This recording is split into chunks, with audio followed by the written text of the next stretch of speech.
இன்று 2016ஆம் ஆண்டு ஜனவரி மாதம் 2ஆம் தேதி சனிக்கிழமை. இன்றைய வீரகேசரியின் பிரதான தலைப்புச் செய்தி: தமிழ் மக்கள் இன்னமும் காத்திருக்கும் நிலைமை. புதிய வருடத்திலாவது தீர்வு வேண்டும் என்கிறார் அனுரகுமார திசாநாயக்க. ஆட்சி மாற்றத்தை ஏற்படுத்தி ஓராண்டு நிறைவை அரசாங்கம் கொண்டாட உள்ளது. ஆனால் வடக்கு கிழக்கில் யுத்தத்தில் பாதிக்கப்பட்ட மக்கள் இன்று தமது நிலங்களை எதிர்பார்த்து காத்திருக்க வேண்டிய நிலைமை ஏற்பட்டுள்ளது என்று மக்கள் விடுதலை முன்னணியின் தலைவர் அனுரகுமார திசாநாயக்க தெரிவித்தார். இந்த ஆண்டிலாவது தமிழ் மக்களின் பிரச்சினைகளுக்கு தீர்வு காணும் வகையில் அரசியல் நகர்வுகள் அமைய வேண்டும். மக்களுக்கு கொடுத்த வாக்குறுதிகளை அரசாங்கம் இந்த ஆண்டு இறுதிக்குள் நிறைவேற்ற வேண்டும் என்றும் அவர் குறிப்பிட்டுள்ளதாக அந்த செய்தி இடம் பிடித்துள்ளது. இன்னுமொரு கட்டமிடப்பட்ட செய்தி காணப்படுகிறது. வடக்கு கிழக்கில் 11,000 வீடுகள் அமைத்து 32 முகாம்களில் உள்ளவர்களுக்கு பகிர்ந்தளித்தோம். அமைச்சர் சுவாமிநாதன் தகவல் என்று ஒரு செய்தி பிரசுரமாகியுள்ளது. வடக்கு கிழக்கில் 11,000 வீடுகள் அமைக்கப்பட்டு 32 முகாம்களில் வாழ்ந்து வரும் மக்களுக்கு 6 மாதத்திற்குள் பகிர்ந்தளிக்கப்படும் என்று சிறைச்சாலைகள் மறுசீரமைப்பு, புனர்வாழ்வு மற்றும் குடியேற்ற அமைச்சர் DM சுவாமிநாதன் தெரிவித்துள்ளார். கொழும்பு கொச்சிக்கடை ஸ்ரீ பொன்னம்பலவானேஸ்வரர் ஆலயத்தில் நேற்றைய தினம் இடம்பெற்ற புத்தாண்டு தின சிறப்பு வழிபாடுகளை தொடர்ந்து ஊடகங்களுக்கு கருத்து தெரிவிக்கும் போதே அவர் மேற்கண்டவாறு தெரிவித்திருப்பதாக அந்த செய்தி இடம் பிடித்துள்ளது. இன்றைய வீரகேசரியின் ஆசிரியர் தலையங்கத்தை பொறுத்தவரைக்கும் இனவாதம் வேண்டாம் என்று தலைப்பிடப்பட்டுள்ளது. நாட்டின் அரசியல் சூழலில் குறிப்பிடத்தக்க மாற்றம் ஒன்று ஏற்பட்டுள்ள நிலையில் நீண்ட காலமாக தீர்க்கப்படாமல் இருக்கின்ற பல்வேறு தேசிய பிரச்சினைகளுக்கு தீர்வு கிடைக்கும் என மக்கள் மத்தியில் நம்பிக்கை மலர்ந்துள்ளது. இவ்வாறான சூழலில் எந்தவொரு அரசியல் கட்சியோ அமைப்போ இனவாதத்தை காக்குவதற்கு இனிவரும் காலங்களில் முயற்சிக்க கூடாது. கடந்த காலங்களில் பல்வேறு தரப்புகளினாலும் வெளியிடப்பட்டு வந்த இனவாத கருத்துக்கள் மற்றும் இனவாத செயற்பாடுகள் காரணமாகவே நாம் 30 வருட காலமாக கொடிய யுத்தம் ஒன்றை சந்தித்ததோடு நாடும் பாரிய அளவில் பின்னடைவை நோக்கி பயணித்தது. இவ்வாறு இன்றைய ஆசிரியர் தலையங்கம் நாட்டின் எதிர்கால வளர்ச்சி பற்றியும் கடந்த காலங்களில் நாட்டில் சந்தித்த இன்னல்கள் பற்றிய செய்தியுமாக பிரசுரமாகியுள்ளது. இன்றைய தினக்குரலின் பிரதான தலைப்புச் செய்தி: அரசியலமைப்பு மாற்றம், உள்ளக பொறிமுறை, இலங்கையை உன்னிப்பாக அவதானிக்கிறது சர்வதேச சமூகம். புதிய அரசியலமைப்பு நிறைவேற்றம் மற்றும் மனித உரிமை மீறல் குற்றச்சாட்டுகள் தொடர்பான உள்ளக நீதி விசாரணை பொறிமுறை ஸ்தாபிப்பு ஆகிய 2 விடயங்கள் தொடர்பிலும் இந்தியா உள்ளிட்ட சர்வதேச சமூகம் 2016ஆம் ஆண்டில் இலங்கை மீது பெரும் எதிர்பார்ப்பை, உன்னிப்பான அவதானிப்பையும் கொண்டிருப்பதாக ராஜதந்திர வட்டாரங்கள் தெரிவித்திருப்பதாக அந்த செய்தி இடம் பிடித்துள்ளது. கசாப்பு கடைக்காரராக ஆசைப்பட்ட பாப்பரசர். சிறுவனாக இருந்தபோது கசாப்பு கடைக்காரராக வருவதற்கு தான் விரும்பியிருந்ததாக பரிசுத்த பாப்பரசர் பிரான்சிஸ் தெரிவித்திருக்கிறார்.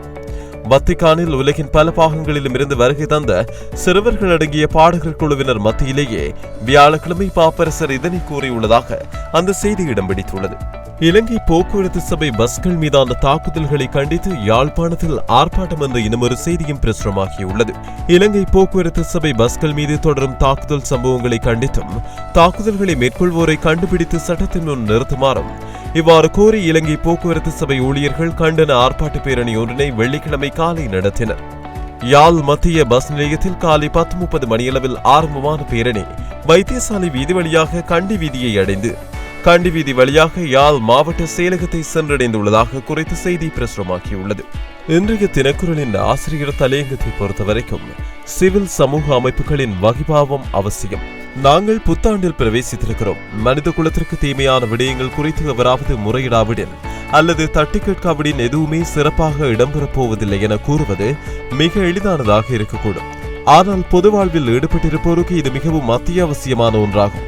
புத்தாண்டில் நாங்கள் எதை செய்ய போகிறோம், எதை சாதிக்கப் போகிறோம், கடந்து சென்ற வருடங்களை விட எதிர்காலம் சுபீட்சமானதாக அமையுமா என்பது பற்றிய கேள்விகளுக்கு பதிலளிக்கும் கடப்பாடு கொண்டவர்களாக அரசாங்கங்களின் தலைவர்கள் இருக்க வேண்டும் என எதிர்பார்க்கப்படுகின்ற போதிலும் சிவில் சமூக அமைப்புகள், இயக்கங்களின் பங்களிப்பே மிக அவசியமானது என்று தோன்றுகிறது. இவ்வாறு குறித்த ஆசிரியர் தலையங்கம் தொடர்ந்து பேசுகிறது. சுடரொலியின் இன்றைய பிரதான தலைப்புச் செய்தி: மலையக மக்களின் பிரச்சினைகளுக்கு தீர்வு காண உறுதுணையாக நிற்போம். ஹட்டனில் மாவை சேனாதிராஜா MP உறுதி. இந்த நாட்டில் ஆண்டாண்டு காலமாக உழைக்கும் மலையக மக்களுக்கான காணிகளை வழங்க ஏன் தயக்கம் காட்டப்படுகிறது? நிலம் இருந்தால்தான் அவர்களால் வீடுகளை அமைத்துக் கொள்ள முடியும் என தெரிவித்த தமிழ் தேசிய கூட்டமைப்பின் நாடாளுமன்ற உறுப்பினரும் தமிழரசு கட்சியின் தலைவருமான மாவை சேனாதிராஜா இதற்கு விடை காண நாங்களும் உறுதுணையாக இருப்போம் என்று தெரிவித்திருப்பதாக அந்த செய்தி பிரசுரமாகியுள்ளது. வடக்கிற்கும் மலையகத்திற்கும் முதலாவது உறவு பாலம் ஆரம்பம்.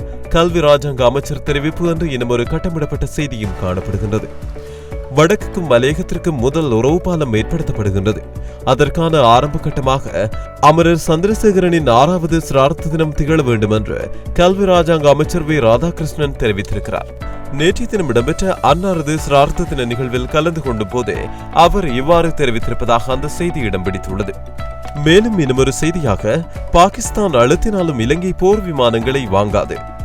பாகிஸ்தான் பிரதமர் நவாஸ் ஷெரீப் அழுத்தங்களை கொடுத்தாலும் கூட சீனாவில் வடிவமைக்கப்பட்ட பாகிஸ்தான் தயாரிக்கும் JF-17 போர் விமானங்களை இலங்கை வாங்குவதற்கு வாய்ப்பில்லை என்று இலங்கையின் முன்னணி பாதுகாப்பு நிபுணர் ஒருவர் தெரிவித்தார். இந்தியன் எக்ஸ்பிரஸ் நாளிதழிடமே அவர் இந்த கருத்தை வெளியிட்டுள்ளதாக அந்த செய்தி தொடர்ந்து இடம் பிடித்துள்ளது. சுடரொலியின் இன்றைய ஆசிரியர் தலையங்கம், அமெரிக்கா தூரநோக்கோடு செயற்படாததன் விளைவு. IS பயங்கரவாதிகள் தாக்குதல் நடத்தலாம் என்ற அச்சம் காரணமாக இந்த முறை ஐரோப்பிய நாடுகளில் நத்தார் புதுவருட கொண்டாட்டங்கள் சோபை இழந்து காணப்பட்டன என்று செய்திகள் தெரிவிக்கின்றன. மக்களின் சுதந்திரமான நடமாட்டத்தை கட்டுப்படுத்தக்கூடிய கடுமையான பாதுகாப்பு நடவடிக்கை, முன்னெச்சரிக்கையாக கொண்டாட்ட நிகழ்வுகள் ரத்து செய்யப்பட்டமை ஆகியவை இதற்கு காரணமாகும். பாரிஸில் நடத்தப்பட்ட தாக்குதலில் 100க்கும் மேற்பட்டவர்கள் கொல்லப்பட்டார்கள். இப்படியான தாக்குதல் எந்த ஒரு ஐரோப்பிய நாட்டிலும் இந்த பண்டிகை கால நாட்களில் நடக்கலாம் என்ற அச்சம் இருந்தது. இவ்வாறு வெளிநாடுகளில் சோபை இழந்து போன புதுவருட கொண்டாட்டம் தொடர்பான நிகழ்வாக ஒரு பார்வையாக இன்றைய சுடரொலியின் ஆசிரியர் தலையங்கம் அமைந்துள்ளது. இன்றைய உதயன் பத்திரிகையின் பிரதான தலைப்புச் செய்தி, காணாமல் போனோர் அலுவலகத்தை பிப்ரவரிக்குள் அமைக்கிறது அரசு. அடுத்த வாரம் பரணகமுவை சந்திக்கிறார் ஜனாதிபதி. அடுத்த மாத இறுதிக்குள் ஐநா மனித உரிமைகள் ஆணையாளர் அல் ஹுசைன் இலங்கை வரவுள்ள நிலையில் அதற்கு முன்னர் காணாமல் போனோர் தொடர்பிலான அலுவலகத்தை அமைக்க அரசு தீவிரம் காட்டியுள்ளதாக வெளிவிவகார அமைச்சின் தகவல்கள் தெரிவிக்கின்றன என்று அந்த செய்தி அமைந்துள்ளது. இன்றைய வலம்புரி பத்திரிகையின் பிரதான தலைப்புச் செய்தி, சர்வதேச விமான நிலையமாக பலாலியை மாற்ற அரசு திட்டம், அபிவிருத்தி பணிகள் விரைவில். பலாலி விமான நிலையத்தை சர்வதேச விமான நிலையமாக மாற்றுவதற்கு அரசாங்கம் சம்மதம் தெரிவித்துள்ளது.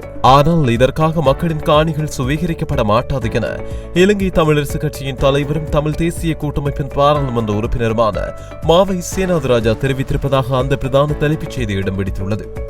இன்றைய சகோதர மொழி பத்திரிகையான லங்காதீப பத்திரிகையின் பிரதான தலைப்புச் செய்தி, முன்னாள் ஜனாதிபதி மஹிந்தவுக்கு பேகுக் மாளிகையை பரிசளித்தார் வர்த்தகர் ASP லியனகே என்கின்ற செய்தி இன்றைய லங்காதீப பத்திரிகையின் பிரதான தலைப்புச் செய்தியாக இடம் பிடித்துள்ளது. டெய்லி மிரர் பத்திரிகையின் பிரதான தலைப்புச் செய்தி, இலங்கை மற்றும் மேற்கிந்திய தீவுகள் அணிகளுக்கிடையில் நடைபெற்று வந்த போட்டியின் போது ஆட்ட நிர்ணய சதி தொடர்பான விவகாரம் தற்பொழுது லஞ்ச ஒழிப்பு மற்றும் நிதி மோசடி பிரிவிடம் ஒப்படைக்கப்பட்டுள்ளதாக இன்றைய தலைப்புச் செய்தி அமைந்துள்ளது. இன்றைய வீரகேசரியின் உலக செய்திகள் பக்கத்தில், உலகெங்கும் புதுவருட கொண்டாட்டங்கள், அமெரிக்கா ஐரோப்பாவில் தீவிரவாத தாக்குதல் அச்சுறுத்தலால் பாதுகாப்பு அதிகரிப்பு. உலகெங்கும் புதுவருட தின கொண்டாட்டங்கள் விமர்சையாக இடம்பெற்றன. அமெரிக்கா நியூயார்க் நகரில் டைம்ஸ் சதுக்கத்தில் புதுவருட நிகழ்வுகளை கண்டுகளிக்க கடும் பாதுகாப்புக்கு மத்தியில் 1 மில்லியனுக்கும் அதிகமானோர் கலந்து கொண்டார்கள். நேற்றைய தினம் உலகளாவிய ரீதியில் கொண்டாடப்பட்ட ஆங்கில புதுவருட சிறப்பு செய்தியாக இந்த செய்தி பிரசுரமாகியுள்ளது. தினக்குரலின் இந்திய செய்திகள் பக்கத்தில், இலங்கை கடற்படையின் மனிதாபிமானமற்ற செயற்பாட்டை தடுத்து நிறுத்த வேண்டும், மத்திய அரசிடம் ஜெயலலிதா கோரிக்கை. தமிழக மீனவர்களை இலங்கை கடற்படை தொடர்ந்தும் துன்புறுத்தி அவர்களின் வாழ்வாதாரத்தை பறித்து வருகிறது. படகுகளையும் பறிமுதல் செய்து மனிதாபிமானமற்ற வகையில் செயற்படுகிறது. இதனை தடுத்து நிறுத்திட இலங்கை அரசோடு மத்திய வெளியுறவுத்துறை அமைச்சர் அளவில் உயர்நிலை பேச்சுவார்த்தை உடனடியாக தொடங்க வலியுறுத்துவது என்று முதல்வரும் அதிமுக பொதுச் செயலாளருமான ஜெயலலிதா கூறினார் என்று அந்த செய்தி இடம் பிடித்துள்ளது. சுடரொலி பத்திரிகையில் வெளியாகியிருக்கும் கேலி சித்திரத்தை பொறுத்தவரைக்கும், பயங்கரவாதம், காலநிலை மாற்றம் என்கின்ற 2 மிகப்பெரிய சவால்களுக்குள் உலகம் அமிழ்ந்து கொண்டிருப்பது தொடர்பான சிக்கலை வெளிப்படுத்தும் விதமான கேலி சித்திரம் இன்று பிரசுரமாகியுள்ளது. தினக்குரல் பத்திரிகையின் கேலி சித்திரத்தை பொறுத்தவரைக்கும், நேற்றைய தினம் சிகரெட்டுகளுக்கான விலை உயர்வு அதிகரிக்கப்பட்டது. எனவே அதனை சித்தரிக்கின்ற விதமாக இன்றைய கேலி சித்திரம் பிரசுரிக்கப்பட்டுள்ளது.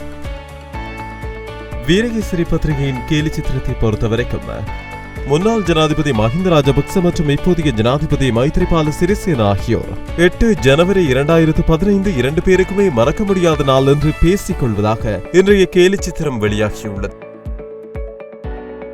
இதுவரையில் கொழும்பு மற்றும் யாழ் பிராந்தியங்களில் வெளியாகிய பிரதான பத்திரிகைகளின் முக்கிய செய்திகளை பார்வையிட்டோம். மீண்டும் இன்னுமொரு நாளேடுகளில் நமது பார்வையில் சந்திக்கலாம். நன்றி, வணக்கம்.